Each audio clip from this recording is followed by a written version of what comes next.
Hi అండి, welcome to my channel. నేనైతే వరలక్ష్మి వ్రతం కోసం అయితే కొన్ని థింగ్స్ని అయితే ఫ్లిప్కార్ట్లో ఆర్డర్ చేశాను. ఈ ఆర్డర్ చేసిన థింగ్స్ అండ్ వరలక్ష్మి వ్రతం రోజు ఎలా పూజ చేసుకున్నాను అనేది నేను ఈ వీడియోలో చూపిస్తున్నాను. ఫ్లిప్కార్ట్లో ఈ పూజ బ్యాక్డ్రాప్ని అయితే ఆర్డర్ చేశాను.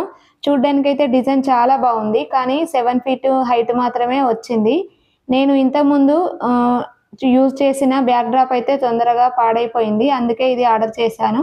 అది ఒక 2 ఇయర్స్ వచ్చింది, కానీ అది హైట్ అనేది చాలా బాగుండేది. మనం ఎంత హైట్ ఉన్నామో దానికన్నా కూడా ఒక 2 ఇంచెస్ ఎక్స్ట్రాగానే ఉండేది. ఇదైతే హైట్ చాలా తక్కువ అనిపించింది.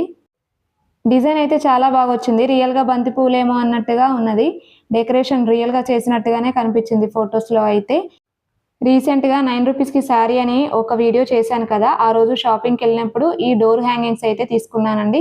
ఇవైతే చాలా బాగున్నాయి. పూజలో యూజ్ చేద్దాం అనుకున్నాను, కానీ వెయిట్ ఎక్కువ ఉండడంతో ఇవైతే యూజ్ చేయలేదు. చూడ్డానికి ఇంత బాగున్నాయి, ఇవి ఎంత కాస్ట్ ఉంటాయో అనుకొని నేను స్టార్టింగ్లో అతన్ని అడగలేదు, ఇవి అమ్మే అతన్ని. కానీ వచ్చేటప్పుడు ఎందుకనో రేట్ అడిగాను. 300 చెప్పాడు, కానీ లాస్ట్కి మేము తీసుకోమనేసరికి 100కి ఇచ్చేశాడు. ఇప్పుడు నేను ఈ వీడియో ఎండ్ చేశాక పూజ రోజు మార్నింగ్ వీడియోని అయితే షూట్ చేస్తున్నాను. ఇక్కడ మీరు చూస్తే మార్నింగే నేనైతే ఇవన్నీ రెడీ చేసుకున్నాను. ఇంట్లో వర్క్ అంతా కంప్లీట్ చేసేసుకొని అమ్మవారికి కావాల్సినవన్నీ ముందు రోజు ఇలా రెడీ చేసి పెట్టుకొని ఇప్పుడు పూజకైతే రెడీ చేస్తున్నాను. చాలామంది మార్నింగే పూజ అయితే కంప్లీట్ చేసేసుకుంటారు, కానీ నేనైతే మార్నింగ్ అన్నీ రెడీ చేసేసుకొని డెకరేషన్ అలా చేసేసుకొని ఈవినింగ్ అయితే పూజ అయితే చేస్తాను. ఎందుకంటే టైం తీసుకొని చేస్తే మనకైతే చాలా బాగా వస్తుంది పూజ, మనస్ఫూర్తిగా అనిపిస్తుంది. ఎలాగూ నేను ఫాస్టింగ్ ఉంటాను కదా, పిల్లల్ని కూడా ఇబ్బంది పెట్టడం ఎందుకని మార్నింగ్ పిల్లలకి ఏదైనా తినిపించి నేనైతే స్లోగా నాకు నచ్చినట్టుగా పూజ అయితే చేసేసుకుంటాను. ఇక్కడైతే నేను అమ్మవారిని రెడీ చేశాను. అలాగే ఇక్కడ బ్యాక్డ్రాప్ని అయితే స్టిక్ చేసేస్తున్నాను. ఇది స్టిక్ చేసేటప్పుడు అసలు స్టిక్ అవుతుందా లేదా, డబుల్ గమ్ టేప్ లేదని చాలా భయపడ్డాను, కానీ నార్మల్ టేప్తోనే ఈజీగా స్టిక్ అయిపోయింది. మార్కెట్లో పూజ కోసం ఫ్లవర్స్ తీసుకొచ్చేటప్పుడు 2 లోటస్ ఫ్లవర్స్ని కూడా తీసుకొచ్చాను.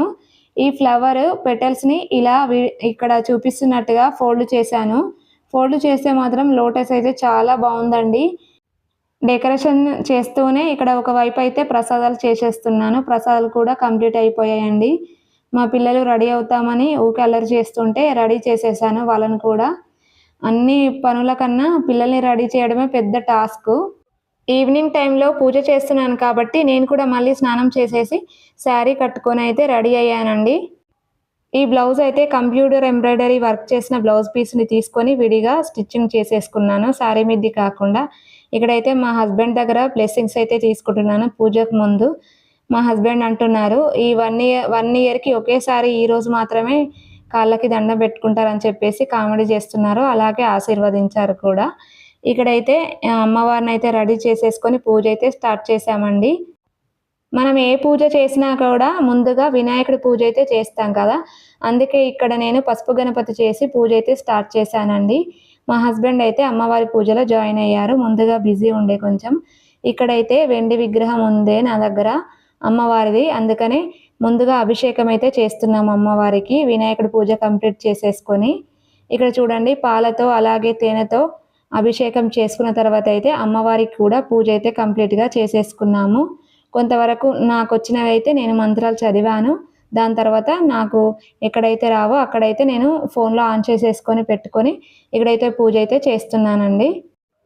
అమ్మవారికి అభిషేకం అలాగే కుంకుమ పూజ అయిపోయిన తర్వాత అయితే ఇలా గోల్డ్ చైన్ అయితే వేస్తున్నాను. గోల్డ్ సపరేట్గా తీసుకోవడానికి ఈసారి నా దగ్గర మనీ లేకపోవడంతో నా దగ్గర ఉన్న చైనే అమ్మవారికి వేసేసి ఇలా పూజ అయితే చేస్తున్నానండి.